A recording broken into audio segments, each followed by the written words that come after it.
Bonjour à tous et bienvenue dans cette nouvelle vidéo où nous allons aborder le premier chapitre sur les dangers et risques au laboratoire du cours Sécurité au laboratoire destiné aux étudiants de première année licence professionnelle en mesures, métrologie et qualité.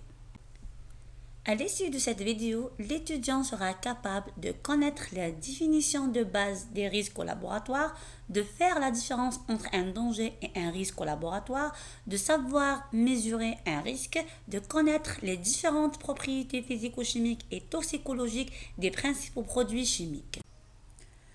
Commençons par la première partie, laboratoire et ses missions. C'est quoi un laboratoire ?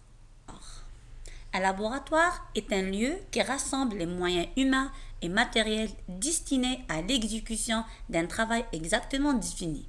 On trouve par exemple les laboratoires de chimie, de physique, de biologie, etc. Ses missions dépendent de sa raison d'être, la recherche, la pédagogie, le contrôle et la prestation de services. De quoi est constitué un laboratoire ? Le bâtiment. Il s'agit des locaux et les espaces hébergeant la composante humaine et le matériel. Les salles et les espaces de préparation, magasins pour produits chimiques, salles d'analyse et les salles de traitement des données. La composante humaine, c'est tout individu accédant régulièrement aux locaux du laboratoire, les ingénieurs, les techniciens, les chercheurs et les étudiants. Le matériel, il s'agit des équipements, de la verrerie, du consommable et de la bureautique. Passons maintenant aux risques et dangers au laboratoire.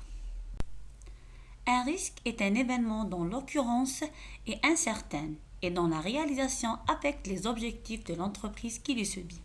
Attention, danger et risque, c'est différent.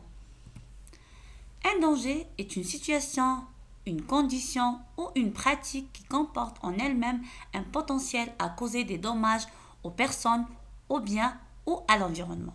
Alors qu'un risque est la possibilité de survenance d'un dommage résultant d'une exposition à un danger.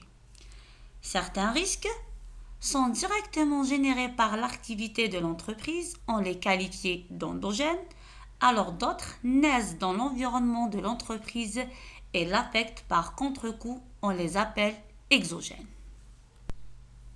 Un risque se mesure par deux caractéristiques, la fréquence F qui mesure la probabilité d'occurrence de l'événement dommageable et la gravité G qui mesure les conséquences du sinistre.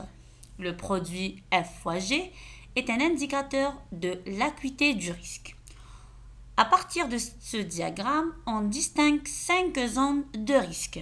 Les risques négligeables, les risques de fréquence, les risques de gravité, les risques intolérables et la zone de gestion de risque.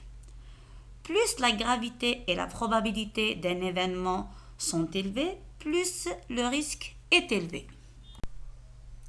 Une substance chimique ou un produit chimique est tout échantillon de matière de composition chimique définie et présentant des propriétés caractéristiques comme couleur, odeur, densité, point de fusion, etc., indépendamment de son origine.